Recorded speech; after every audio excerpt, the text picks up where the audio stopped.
Inilah kisah dari Abu Al-Hakam, bapak kebijaksanaan, berubah menjadi Abu Jahal, bapak kebodohan. Setelah perang usai, Umar bin Khattab melihat Rasulullah SAW sedang berada di pemakaman, dan Umar bin Khattab melihat Rasulullah SAW sedang berbicara dengan kuburan. Dan segeralah Umar bin Khattab mendatangi Rasulullah SAW dan bertanya, "Apakah kau sedang berbicara dengan kuburan-kuburan itu, wahai Rasulullah?" Penasaran kalian dengan ceritanya? Langsung aja kita bahas. Ammar bin Hisam adalah salah satu tokoh pemimpin Mekah pada masa Rasulullah SAW, dan dia dipanggil oleh orang-orang dengan sebutan Abu Hakam, yang artinya bapak kebijaksanaan atau bisa diartikan orang tua yang bijaksana. Namun setelah Nabi Muhammad menyebarkan risalahnya, menebarkan wahyu dari Allah Subhanahu wa Ta'ala dan berdakwah kepada penduduk Mekah, Ammar bin Hisam atau Abu Al-Hakam ini adalah orang yang paling keras menentang dakwah Rasulullah SAW. Padahal dia masih ada hubungan saudara antara Abu Al-Hakam dengan Rasulullah SAW.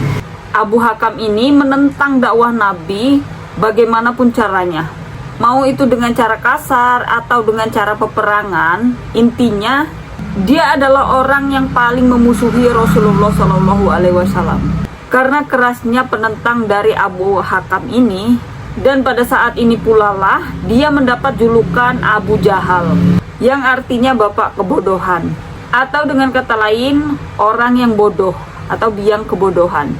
Kata bodoh yang dijulukan pada dirinya bukan berarti orangnya bodoh kalau dia orang yang bodoh sebenarnya, atau juga bukan berarti dia adalah orang yang miskin ilmu pengetahuan. Ammar bin Hisam dikenal seseorang sebagai orang yang pintar dan cerdas. Dia disebut bodoh dengan alasan karena dia orang paling menentang dan mengingkari ajaran Islam, dan dia sangat menentang dakwah Rasulullah SAW. Menurut sebuah riwayat, Abu Jahal ini sebenarnya percaya kalau Nabi Muhammad adalah nabi utusan Allah yang terakhir. Akan tetapi dia tetap tidak mau bersyahadat sampai akhir hayatnya, dan itu dikarenakan kesombongannya. Dia percaya kalau Allah adalah pencipta segalanya, sama halnya dengan iblis yang tidak mau menyembah Nabi Adam. Dia sombong dan menolak perintah Allah Subhanahu wa Ta'ala untuk bersujud kepada Nabi Adam. Begitu pula dengan Abu Jahal yang tidak mau mendengar dakwah Nabi Muhammad SAW. Padahal dia tahu Allah Maha Pencipta. Dan terik matahari di Kampung Badar, Madinah pada tanggal 17 Ramadan tahun 2 Hijriah atau bertepatan tanggal 13 Maret 624 Masehi, di sana terasa sangat panas.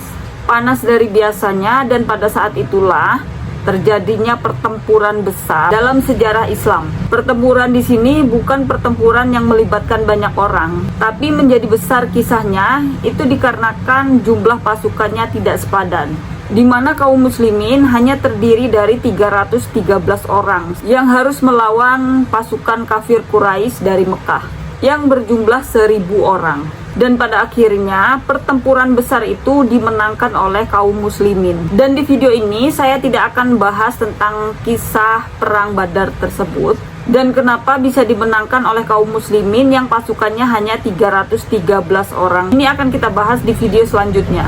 Di sini saya akan bahas tentang sudut pandang dari Abu Jahalnya saja. Kenapa? Karena dia pada saat itu adalah pemimpin dari kaum kafir Quraisy ketika perang belum mencapai puncaknya. Saat itu salah seorang sahabat Nabi SAW, yaitu Abdurrahman bin Auf, dia berhenti di tengah-tengah pasukan kaum muslimin. Tiba-tiba ada seorang anak muda yang umurnya sekitar 16 atau 17 tahun datang mendekatinya. Dan anak muda itu bertanya, "Wahai paman, apakah paman mengenal Abu Jahal?" Dan Abdurrahman bin Auf menjawab, "Iya, saya mengenalinya." Dan Abdurrahman bin Auf ini bertanya balik kepada anak muda tersebut, "Kamu ada perlu apa dengannya?" Dengan nada agak tinggi anak ini menjawab, "Aku dengar Abu Jahal ini di Mekah sering memaki-maki Rasulullah Shallallahu Alaihi Wasallam. Demi Allah yang telah menguasai jiwaku, jika aku melihat Abu Jahal, aku tidak akan lepaskan sebelum salah satu dari kami ada yang mati. Belakangan diketahui bahwa pemuda yang berbicara dengan Abdurrahman bin Auf ini adalah Mu'adz bin Afrah yang berasal dari kaum Ansar.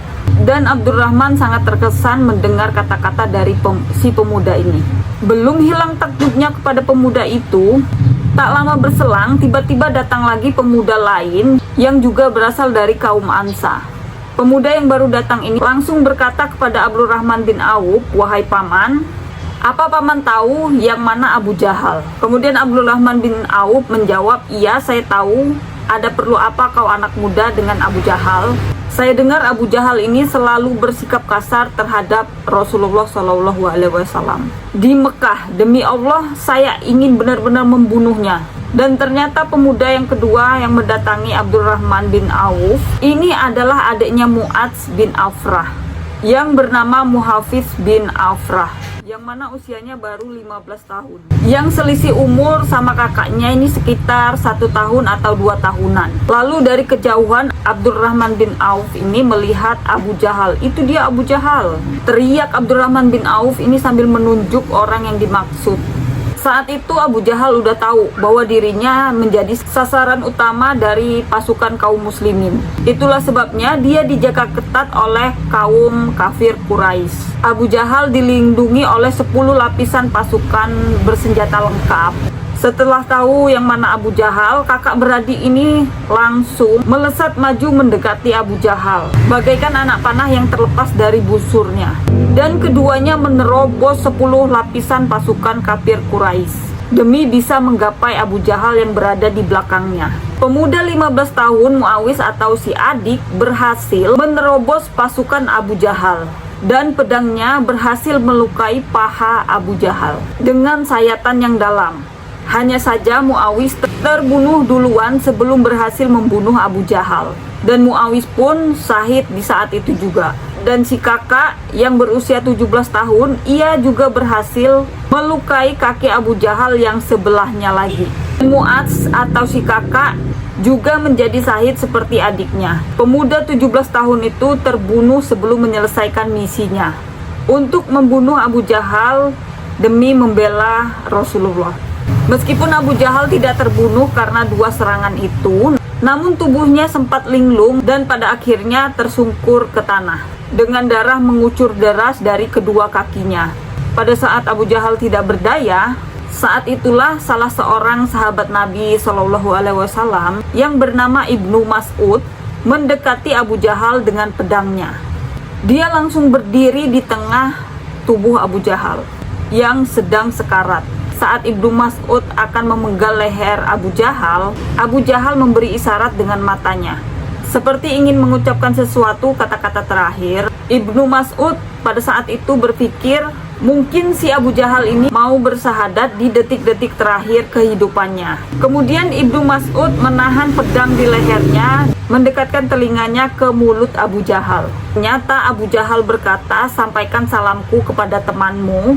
Bilang ke dia kalau aku adalah musuh dunia dan akhiratnya." Yang sebelumnya dikira Abu Jahal mau bersahadat, tapi malah Abu Jahal tetap menyombongkan dirinya di detik-detik terakhir kehidupannya. Setelah mendengar ucapan Abu Jahal itu, Ibnu Mas'ud tidak berpikir panjang, langsung mengangkat pedangnya dan memenggal leher Abu Jahal. Dan Nabi Shallallahu Alaihi Wasallam bertanya kepada Ibnu Mas'ud tentang apa yang diucapkan Abu Jahal di detik terakhir kehidupannya. Kemudian Ibnu Mas'ud menjawab, dia mengatakan, "Dia adalah musuh engkau di dunia dan di akhirat." Dan akhir dari peperangan itu adalah dimenangkan oleh kaum muslimin. Meskipun pasukannya jauh lebih sedikit, tapi alhamdulillah kaum muslimin bisa memenangkan peperangan ini. Bahkan jumlah korban perang ini hanya 14 orang saja dari kaum muslimin dan 70 orang dari kaum Quraisy. Selain itu, pasukan kaum muslimin berhasil melawan 70-an orang pasukan kafir Quraisy. Dan kaum kafir yang tewas 70-an orang ini termasuk di dalamnya ada Abu Jahal. Di tempat itu pula ke 70-an orang ini kubur. Jadi mayat Abu Jahal bersama 69 orang pasukan kafir Quraisy dikuburkan di area medan perang tersebut. Setelah mereka ditimbun tanah, Nabi Shallallahu Alaihi Wasallam mendekati kuburan mereka sebagaimana diriwayatkan. Nabi Shallallahu Alaihi Wasallam lalu mengajak bicara kuburan tersebut. Orang-orang kafir Quraisy yang telah tewas di medan perang yang telah berada di alam kubur. Nabi Shallallahu Alaihi Wasallam bersabda, "Hai Abu Jahal bin Hisham, hai Utbah bin Robiah dan Saibah bin Robiah," seru Nabi menyebut petinggi-petinggi kaum kafir Quraisy yang telah tewas. Dan Nabi Shallallahu Alaihi Wasallam bertanya, "Apakah kalian telah menepati apa yang telah dijanjikan oleh Rob kalian itu benar?" Para sahabat pun terperanjak dengan apa yang dilakukan oleh Nabi Muhammad Shallallahu Alaihi Wasallam. Kemudian Umar bin Khattab bertanya, "Wahai Rasul, bagaimana engkau mengajak bicara orang-orang yang telah menjadi bangkai?" Rasulullah menjawab, "Demi zat yang telah mengutuskanku dengan kebenaran, kalian tidak lebih mendengar pertanyaanku itu melebihi mereka, hanya saja mereka tidak bisa menjawab." Beberapa ulama mengatakan pada saat itu para jasad Abu Jahal dan lain-lain itu bisa mendengar apa yang dikatakan Nabi Shallallahu Alaihi Wasallam. Tetapi sayangnya mereka tidak bisa menjawabnya. Atau bisa jadi mereka menjawab tapi tak bisa didengar. Sungguh karena pertanyaan inilah kita bisa mengetahui suatu hal yang berharga. Sebenarnya mayat-mayat itu mampu mendengarkan segala ucapan kita yang masih hidup. Kemudian Rasulullah Shallallahu Alaihi Wasallam bersabda bahwa jika kita masuk ke pemakaman dan mengucapkan salam, maka para ahli kubur itu pun menjawab salam kita. Itulah mengapa Rasulullah Shallallahu Alaihi Wasallam memerintahkan kita mengucapkan salam pada saat ziarah kubur ke pemakaman. Dan begitu juga pada saat kita berziarah ke makam Rasulullah Shallallahu Alaihi Wasallam, maka hendaklah mengucapkan salam, baca sholawat Nabi, maka Nabi pun akan menjawab salam dan sholawat kita meskipun sudah berada di lain dunia. Bahkan kita masih bisa menjalin keeratan dengan Rasulullah saat menunaikan ibadah sholat dengan mengucapkan sholawat pada Nabi Muhammad SAW. Meskipun para ahli kubur ini tidak menjawab secara langsung, tapi selalu ucapkanlah salam kepada mereka. Kisah dari Nabi Muhammad SAW ini tidak hanya menunjukkan kabar bahwa mayat mendengar ucapan kita, tapi sekaligus bukti bahwa Allah selalu menepati setiap janjinya. Sehingga tidak ada lagi yang harus kita ragukan atas ketetapan Allah dan janjinya. Percayalah bahwa setiap janji Allah akan ditepati, baik bagi mereka yang ingkar kepadanya atau bagi mereka yang taat pada Allah Subhanahu wa Ta'ala. Seperti halnya Nabi Muhammad SAW berbicara kepada kuburan atau mayat-mayat kaum kafir Quraisy. Dan itulah sedikit kisah kali ini. Lebih dan kurangnya saya mohon maaf. Kalau kalian suka video ini, klik like dan subscribe ya. Oke, see you next video. Dadah.